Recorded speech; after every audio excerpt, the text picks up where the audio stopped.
Swastiastu. Assalamualaikum warahmatullahi wabarakatuh. Salam kebajikan dan salam namo buddhaya.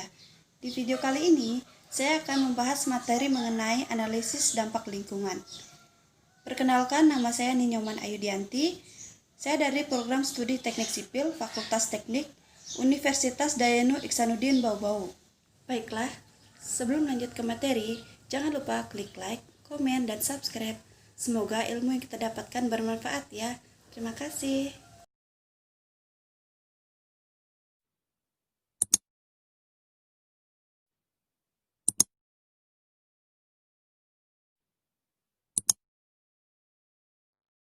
Baiklah, lanjut kepada materi.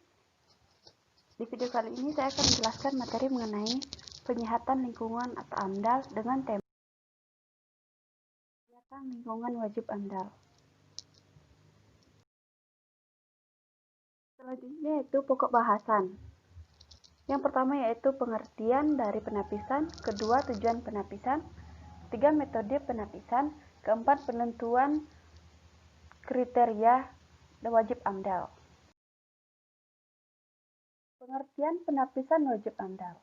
Proses penapisan atau disebut juga seleksi wajib AMDAL adalah proses analisa untuk menentukan apakah suatu rencana kegiatan wajib menyusun AMDAL atau wajib AMDAL dengan UKL atau UPL atau SPPL. Selanjutnya yaitu metode penapisan.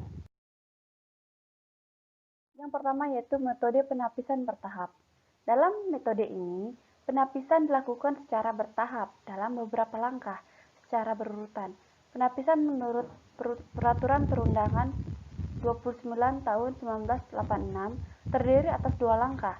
Pertama, dengan daftar dan kedua dengan pil.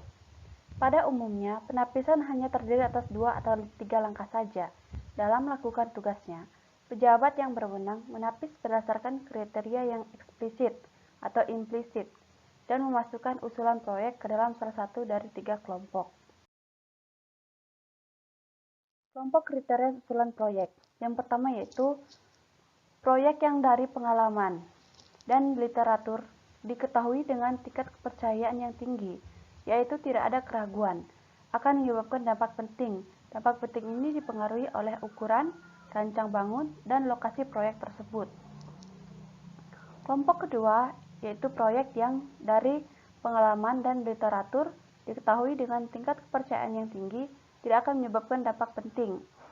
Kelompok ketiga ialah proyek yang meragukan apakah akan atau tidak akan menyebabkan dampak penting. Dari ketiga kelompok di atas, kelompok ini harus ditapis lebih lanjut untuk menentukan perlu atau tidaknya AMDAL.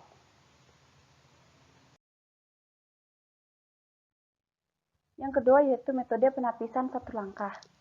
Penapisan dapat didasarkan pada kriteria eksplisit yang berupa daftar yang memuat jenis proyek yang tanpa keraguan akan menyebabkan dampak penting. Oleh karena dampak tidak saja ditentukan oleh jenisnya proyek, melainkan juga oleh sifat lingkungan. Daftar tersebut dilengkapi dengan bagian yang memuat lingkungan yang rentan. Proyek dalam daftar ini atau proyek yang berlokasi dalam daerah rentan diharuskan melakukan AMDAL. Pemerintah membuat daftar proyek yang harus dikenakan AMDAL. Daftar ini digunakan sebagai kriteria penapisan. Yang ada dalam daftar harus membuat AMDAL. Yang tidak ada dalam daftar tidak perlu membuat AMDAL. Penentuan lokasi dan kriteria wajib AMDAL. Kriteria wajib AMDAL. Yang pertama yaitu apakah suatu rencana atau usaha kegiatan dapat dilakukan di lokasi yang sudah direncanakan. Yang kedua yaitu apakah usaha dan rencana kegiatan tersebut termaksud wajib memiliki AMDAL atau UKL atau UPL atau bahkan cukup SPPL. Yang ketiga yaitu pendekatan studi AMDAL yang dilakukan. Keempat, KPA yang berwenang untuk melakukan penilaian AMDAL. Gambaran umum proses AMDAL, UKL atau UPL, dan izin lingkungan di Indonesia. Rencana usaha atau kegiatan. Melalui bagian tersebut kita bisa lihat proses penapisan ada 3 yaitu wajib AMDAL, wajib UKL atau UPL, dan SPPL. Untuk wajib AMDAL, yaitu melalui proses AMDAL dan izin lingkungan hidup, wajib UKL dan atau UPL melalui proses UKL atau UPL dan izin lingkungan hidup, dan proses SPPL melalui proses SPPL.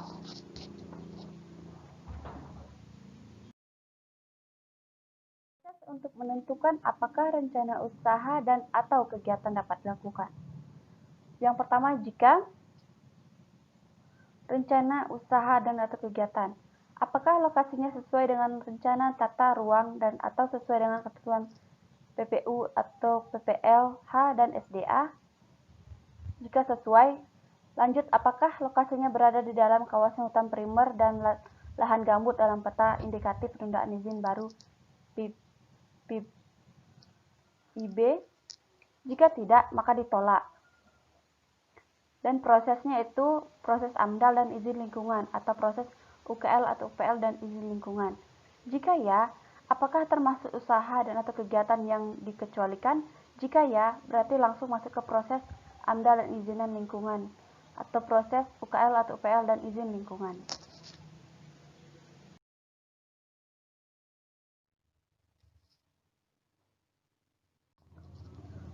Proses penapisan atau usaha kegiatan wajib AMDAL atau screening, pasal 2 dan lampiran 2, Peraturan Men.LH nomor 5 tahun 2012. Pemrakasan mengisi ringkesan informasi awal rencana usaha dan atau kegiatan yang diusulkan, atau kegiatan utama dan pendukung. Kemudian lanjut uji informasi awal dengan daftar jenis rencana usaha dan atau kegiatan wajib AMDAL. Lampiran kedua. Jika disetujui, maka wajib memiliki AMDAL. Jika tidak, lakukan pemeriksaan apakah lokasinya berada di dalam dan atau berbatasan langsung dengan kawasan lindung. Jika ya, uji ringkasan awal dengan kriteria yang mengecualikan pasal 3 ayat 4. Jika ya, wajib atau AMDAL. Deskripsi jenis rasa usaha dan atau kegiatan utama dan pendukung harus diuraikan secara jelas. Periksa dan bandingkan seluruh jenis usaha dan atau kegiatan dalam Permen 05/2012. Kawasan lindung wajib ditetapkan. Tidak semua jenis kawasan lindung dalam PP 26/2008 dan Kepres 32/1990 dimasukkan dalam daftar kawasan lindung. Ada jenis usaha dan atau kegiatan yang dikecualikan. Rencana usaha atau kegiatan di dalam dan atau berbatasan langsung dengan kawasan lindung wajib memiliki AMDAL. Pasal 3 Peraturan Men.LH nomor 5 tahun 2012. Yang pertama yaitu jenis rencana usaha dan atau kegiatan yang lokasinya berada di dalam kawasan lindung. Jenis rencana usaha dan atau kegiatan yang diizinkan sesuai peraturan perundangan, misal tambang di hutan lindung, wisata alam di kawasan lindung. Kedua, batas proyek terluar yang bersinggungan dengan batas terluar dari kawasan lindung. Ketiga, dampak potensial dari rencana usaha dan atau kegiatan yang akan dilaksanakan tersebut secara nyata mempengaruhi kawasan lindung terdekat. Jenis rencana usaha dan atau kegiatan yang berada di dalam dan atau berbatasan langsung dengan kawasan lindung yang dikecualikan dari kewajiban menyusun AMDAL adalah rencana usaha dan atau kegiatan sebagai berikut. Yang pertama yaitu eksplorasi, pertambangan, migas, dan panas bumi. Kedua yaitu penelitian dan pengembangan di bidang ilmu pengetahuan.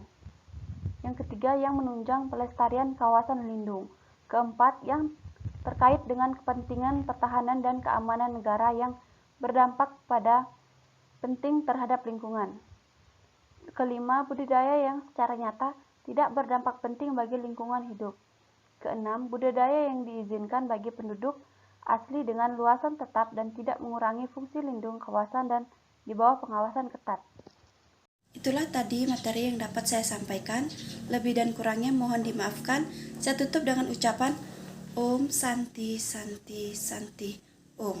Dan wassalamualaikum warahmatullahi wabarakatuh. Terima kasih.